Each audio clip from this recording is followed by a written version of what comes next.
I'm so incredibly pumped to dive into this one with you because honestly, we are about to embark on a truly cinematic journey. We're talking about a philosophy that wasn't dreamed up in some comfy, privileged ivory tower. No, this was forged at the absolute, gritty, painful bottom of ancient Roman society. We are getting into the incredible story of how a man who was stripped of literally all physical liberty somehow became the ultimate master of the human mind. So, let me just ask you right out of the gate, who is truly free?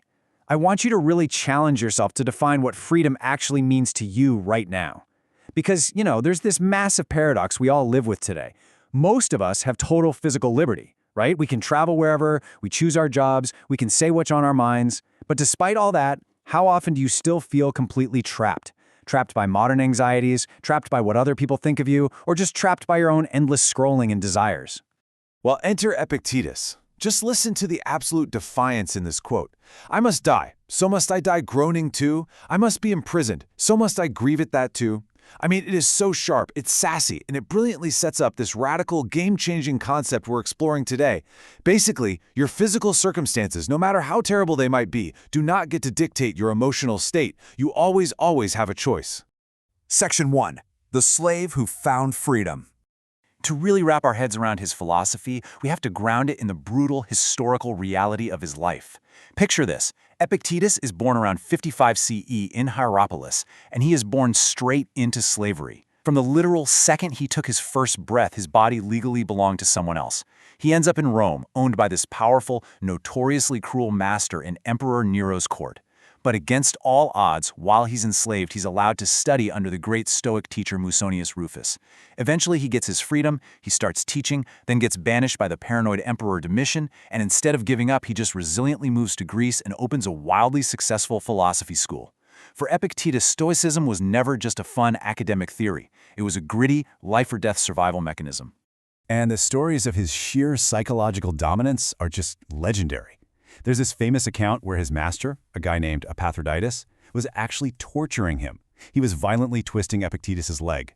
Now, Epictetus didn't scream, he didn't beg for mercy. He just calmly looked at his master and warned him, you are going to break my leg. The master ignores him, keeps twisting, and eventually the bone physically snaps. And Epictetus? He doesn't cry out in agony. He just looks at him and calmly says, did I not tell you that it would break? It's an unbelievable story, right? But it perfectly illustrates his absolute ironclad control over his mind, even in the face of excruciating physical pain. Section 2. The Dichotomy of Control. That legendary resilience leads us straight into the bedrock of his entire worldview, the dichotomy of control. Now, that sounds like a fancy academic term, but it's really just the strict, uncompromising division of all reality into exactly two buckets: things that are in our power and things that are not in our power. Epictetus was a very no-nonsense, tough-love kind of teacher. He made it crystal clear to his students, if you ignore this one single rule, you are absolutely guaranteeing yourself a life of misery. So, think of it like a giant line drawn right down the middle of your life. On the left side, you have the things strictly in your power: your inner world, your opinions, your choices, what you actively desire, and what you try to avoid. That's your domain. On the right side, things entirely not in your power: your body, your property, your reputation, and literally everything the outside world does. The crucial takeaway here is this: almost all of our human suffering comes from desperately trying to control that right side, the external events, while we completely neglect the immense power we have over the left side, our inner world. I love this little story about him because it really shows how he lived this day to day. Epictetus lived in total poverty, he owned almost nothing, but he did have this one iron oil lamp that he really liked. Well, one day, a thief steals it. Now, instead of throwing a fit and raging about his lost property, which, remember, is totally out of his control, he actually pitied the thief.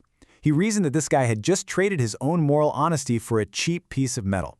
Epictetus just shrugged it off, resolved to buy a cheaper clay lamp next time, and said, "For such a small price, I buy tranquility and peace of mind." Boom! Just like that. Section 3. The 3 Stoic Disciplines.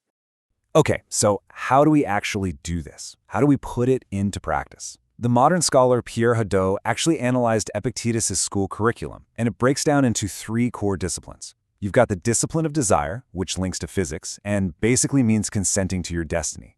Then the discipline of action, which ties to ethics, and is all about justice and how we treat other people.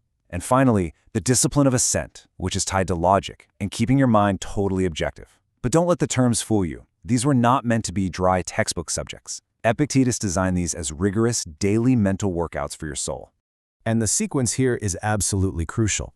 Step 1 is the discipline of desire, and it's the most urgent. You have to curb your wild passions and accept the fate the universe hands you right now. Why? Because let's be real, a mind that is clouded by raging anger or deep grief simply cannot listen to reason. You have to put out the fire first. Once you've calmed the storm, then you move to step 2, action, where you can actually focus on fulfilling your duties to humanity. And finally, step 3, ascent. This is where you fiercely act like a bouncer for your brain, protecting your mind from false impressions and making sure you are judging reality objectively.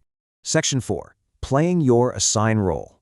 Now, Epictetus knew these concepts could sound a little abstract, so he used these incredible, vivid metaphors to make the philosophy stick in the messy, everyday lives of his students. He told them they were like actors in a play they didn't write, or passengers on a doomed ship, or just a single foot acting as part of a giant body. And what do all these have in common? They highlight a really comforting Stoic truth. We do not pick our circumstances. We don't choose our parents, our physical health, or the random tragedies that strike us. But we are 100% responsible for how well we play the hand we are dealt. Just think about that actor metaphor for a second. If the universe, or the casting director, casts you as a beggar, or a cripple, or a wealthy politician, your only job is to act that specific role as skillfully as possible. Epictetus himself was cast as a crippled slave. His future student, Marcus Aurelius, would eventually be cast as the emperor of Rome. The point isn't to stand on the stage and complain about the script you were given. The point is to play your assigned part with absolute virtue and grace. Okay, this next one is a bit dark, but I absolutely love it because it shows his gritty, practical humor. He tells his students to imagine they are passengers on a ship. A storm hits and the ship starts going down. People are panicking, screaming at the sky. Epictetus basically says, hey, don't panic. If you're drowning, practically speaking, it only takes 3 good swallows of ocean water to end the whole thing. No way, right? It's shocking. But it was his brilliant way of stripping the terrifying, irrational fear out of death. Sinking is out of your control. Your dignity while facing it, well, that's entirely yours. So here's the real kicker. Epictetus, a guy who literally sat there and watched a cruel master snap his leg in half, would look at his students, and honestly, he'd look right at us today and ask, so because of one miserable leg, you're going to cast reproaches against the universe? It really makes you stop and think. Channeling that tough love voice, he's challenging us directly. Are we really going to lose our peace of mind and curse the whole universe over a delayed flight, or a spilled cup of coffee, or a spotty Wi-Fi connection? Section 5. The ultimate Stoic legacy.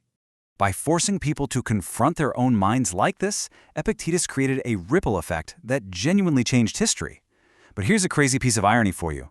Much like Socrates, this absolute giant of philosophy never actually wrote a single word down. Not one. We only have his teachings because he had this superfan, a brilliant student named Arian, who basically sat in the back of the classroom and frantically transcribed his teacher's sharp-tongued lectures. Arian compiled all these notes into the discourses in a little cheat sheet called the Enchiridion, which literally means handbook. And the sheer, universal power of those notes is staggering. Just look at this contrast. Epictetus was born into slavery, physically disabled, lived his whole life in poverty, and was repeatedly exiled. On the flip side, his most famous indirect student, Marcus Aurelius, was the emperor of Rome. He had absolute, unchecked global power and unimaginable wealth. And yet, Marcus Aurelius kept a copy of Epictetus's teachings with him in his tent during military campaigns. It is the ultimate proof that this stuff works. It works at the absolute bottom of society, and it works at the absolute top. And how does this actually apply to you and me today?